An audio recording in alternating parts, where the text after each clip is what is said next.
नमस्कार दोस्तों, आप सभी का स्वागत है मेरी चैनल कथा कहानियों की दुनिया में। मैं आकांक्षा भार्गव आज आप सभी के समक्ष लेकर आ रही हूँ श्री हरतालिका व्रत कथा। इससे पहले अगर आपने मेरे चैनल को सब्सक्राइब नहीं किया हो तो आप मेरे चैनल को सब्सक्राइब ज़रूर से कर दें और बेल आइकन को प्रेस करें, जिससे आपको मेरे नए वीडियोज़ के नोटिफिकेशन मिलते रहेंगे। तो चलिए सुनते हैं श्री हरतालिका व्रत कथा। श्री परम पावन भूमि कैलाश पर्वत पर विशाल वट वृक्ष के नीचे भगवान शिव पार्वती सभी गणों सहित बाघंबर पर विराजमान थे। बलवान वीरभद्र, भृंगी, श्रृंगी, नंदी आदि सभी अपने अपने पैरों पर सदाशिव के दरबार की शोभा बढ़ा रहे थे।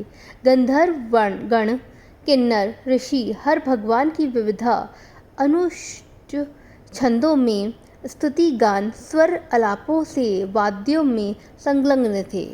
उसी अवसर पर महारानी पार्वती जी ने भगवान शिव से दोनों हाथ जोड़कर प्रश्न किया कि हे महेश्वर, मेरे बड़े सौभाग्य हैं जो मैंने आप सरीखे अर्धांगी पति को वरण किया। क्या मैं जान सकती हूँ कि मैंने वह कौन सा पुण्य अर्जन किया है? आप अंतर्यामी हैं, मुझ दासी को वर्णन करके बताने की कृपा करें। महारानी पार्वती जी की ऐसी प्रार्थना सुनने पर शिव जी बोले, वरानने, तुमने अति उत्तम पुण्य का संग्रह किया था जिससे मुझे प्राप्त किया है। वह अति गुप्त व्रत है, पर तुम पर प्रकट करता हूँ।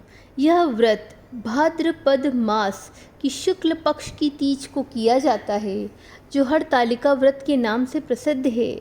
जैसे तारागणों में चंद्रमा, नवग्रहों में सूर्य, वर्णों में ब्राह्मण, देवताओं में गंगा, पुराणों में महाभारत, वेदों में सोम, इंद्रियों में मन, वैसे सब व्रतों में यह व्रत श्रेष्ठ है। जो हरतालिका तीज हस्त नक्षत्र युक्त पड़े वह और भी महान पुण्यदायक होती है। ऐसा सुनकर पार्वती जी ने कहा, हे महेश्वर, मैंने कब और कैसे यह तीजा व्रत किया था, विस्तार के साथ श्रवण करने की इच्छा है। इतना सुन भगवान शंकर बोले कि भगवान भाग्यवान उमा, भारतवर्ष के उत्तर में हिमालय श्रेष्ठ पर्वत है, उसके राजा का नाम हिमांचल है। वहाँ तुम भाग्यवती रानी मैना से पैदा हुई थी।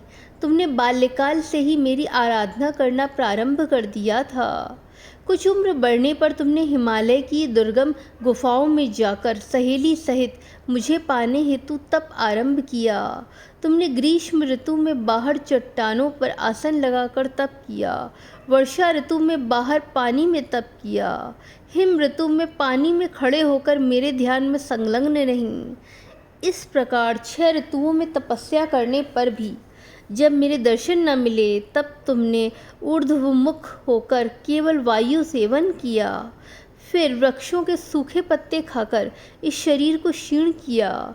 ऐसी तपस्या में लीन देखकर महाराज हिमांचल को अति चिंता हुई और तुम्हारे विवाह हेतु चिंता करने लगे। इसी सुअवसर पर देवर्षि नारद जी उपस्थित हुए।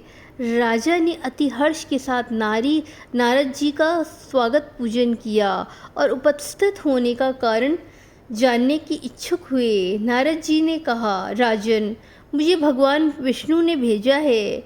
मैं चाहता हूँ कि आपकी सुंदर कन्या को योग्य वर प्राप्त हो, इसलिए बैकुंठ निवासी शेषशायी भगवान ने आपकी कन्या का वरण स्वीकार किया है। क्या आपको स्वीकार है?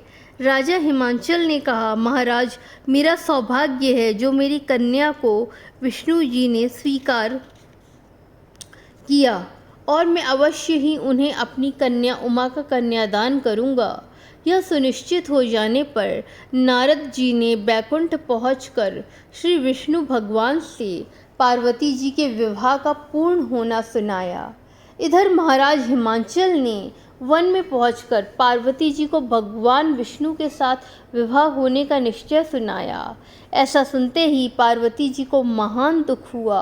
उस दुख से तुम विह्वल होकर अपनी सखी के पास पहुंचकर विलाप करने लगी।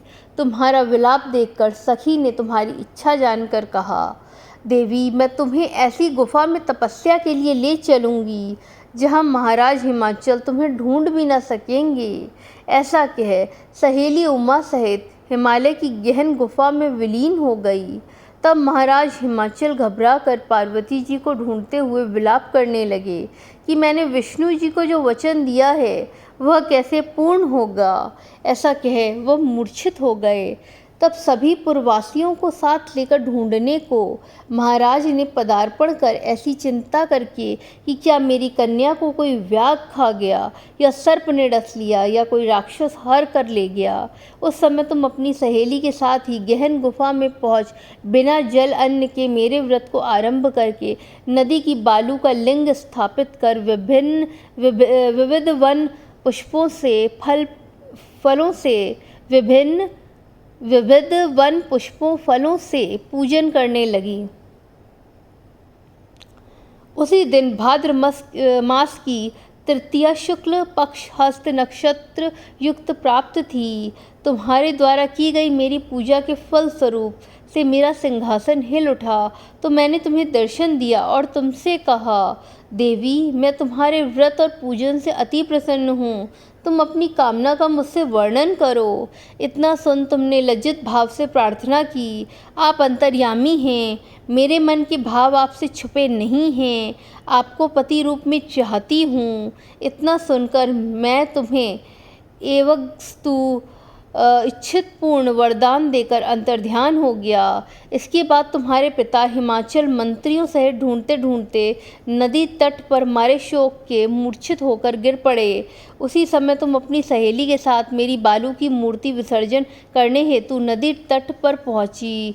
उसी समय तुम्हारे नगर निवासी मंत्रीगण सहित हिमाचल तुम्हारे दर्शन कर अति प्रसन्नता को प्राप्त हुए और लिपट लिपट कर रोने लगे और बोले, उम्मा, तुम इस भयंकर वन में कैसे चली आईं जो अति भयानक है, जहाँ सिंह, व्याघ्र, जहरीले भयंकर सर्पों का निवास है, जहाँ मनुष्य के प्राण संकट में पड़ सकते हैं।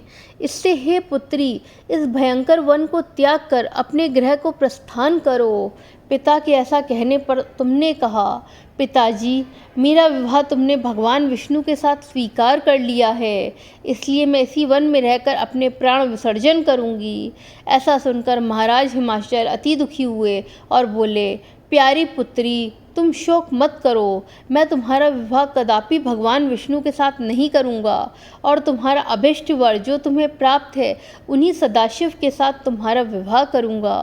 पुत्री, तुम मेरे पर अति प्रसन्न हो। तब तुम सहेली के साथ नगर में उपस्थित होकर अपनी माता सहेलियों से मिली। कुछ समय बाद शुभ मुहूर्त में तुम्हारा विवाह वेद विधि के साथ महाराज हिमाचल व महारानी मैना ने मेरे साथ कर पुण्य अर्जन किया।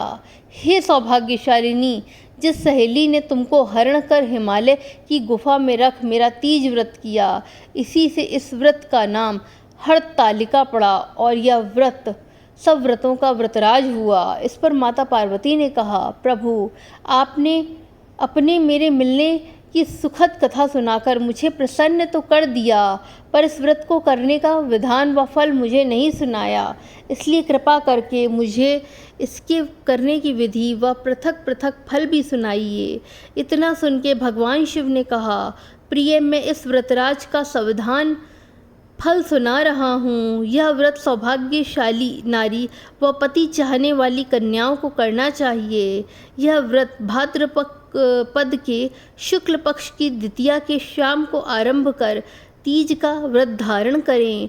यह व्रत निराहार, बिना फल आहार और निर्जल रहकर करना चाहिए। भगवान शिव पार्वती की प्रतिमा सुवर्ण की स्थापित करके केले, पुष्प आदि के खंभे स्थापित करके रेशमी वस्त्र के चंदोवा तानकर बंदरवार लगाकर शिव का बालू का लिंग स्थापित करके पूजन, वैदिक मंत्र, स्तुति गान, वाद्य, भेरी, शंख, मृदंग, झांझर आदि से रात्रि जागरण करना चाहिए। और भगवान शिव का पूजन करने के बाद फल, फूल, पकवान, लड्डू, मेवा, मिष्ठान, तरह तरह के भोग की सामग्री समर्पण कर फिर ब्राह्मण को द्रव्य, अन्न, वस्त्र, पात्र आदि का दान श्रद्धा युक्त देना चाहिए। भगवान शिव को प्रति वस्तु को सिद्ध पंचाक्षरी मंत्र से ओम नमः शिवाय कहकर समर्पित करना चाहिए। प्रार्थना करते समय अपनी कामना इच्छा को भगवान के सामने प्रेषित करें। फिर पार्वती जी से आगे लिखी प्रार्थना करें। प्रार्थना पद। जय जग माता मेरी भाग्य विधाता, तुम हो पार्वती शिव प्यारी, तुम दाता नंद पुरानी। सती संतों में रेख तुम्हारी, जय हो आनंद दाता। जय जग इच्छित वर मैं तुमसे पाऊँ, भूल चूक को दुख न उठाऊँ। भाव भक्ति को तुमसे पाऊँ, कर दो पूरन दाता। जय जग। प्रार्थना के बाद पुष्पों को दोनों हाथों में लेकर पुष्पांजलि समर्पण करें। फिर चतुर्थी को शिवलिंग को किसी नदी या तालाब में विसर्जन करें। फिर 3 ब्राह्मणों को भोजन करा के दक्षिणा दें। इस प्रकार यह व्रत पूर्ण करने से नारी सौभाग्यवती होती है और धन व पुत्र पौत्रों से सुखी जीवन व्यतीत करती है। कन्याओं को व्रत करने से कुलीन, विद्वान, धनवान वर प्राप्त होने का सौभाग्य प्राप्त होता है। हे देवी, जो सौभाग्यवती नारी इस व्रत को नहीं धारण करती वह बार बार वैधव्य व पुत्र शोक को प्राप्त होती है। जो नारी तृतीया के दिन व्रत रखकर चोरी से अन्न खाती है वह शूकरी का जन्म पाती है। जो फल खाती है वह बंदरिया की योनि प्राप्त करती है। जो जल पीती है वह जोग का जन्म है। जो दूध पीती है वह सर्पणी का जन्म ग्रहण करती है। जो नारी मांस खाती है वह बाघनी होती है। जो दही खाती है वह बिल्ली का जन्म पाती है। जो मिठाई खाती है वह चींटी के जन्म को धारण करती है। जो सब चीज़ें खाती है मक्खी का जन्म लेती है। जो उस दिन सोती है वह अजगरी योनि को प्राप्त होती है। हे उमा, जो इस व्रत को श्रद्धा विधि से धारण करती है वह मुझसा पति प्राप्त करती है। वह दूसरे जन्म में तुम्हारे समान स्वरूपवान हो करके इस संसार में उत्तम उत्तम सुख भोग को प्राप्त होती है। इस व्रत के करने के बाद नारियां शिवलोकवासी होती हैं। बोलो शंकर भगवान की जय।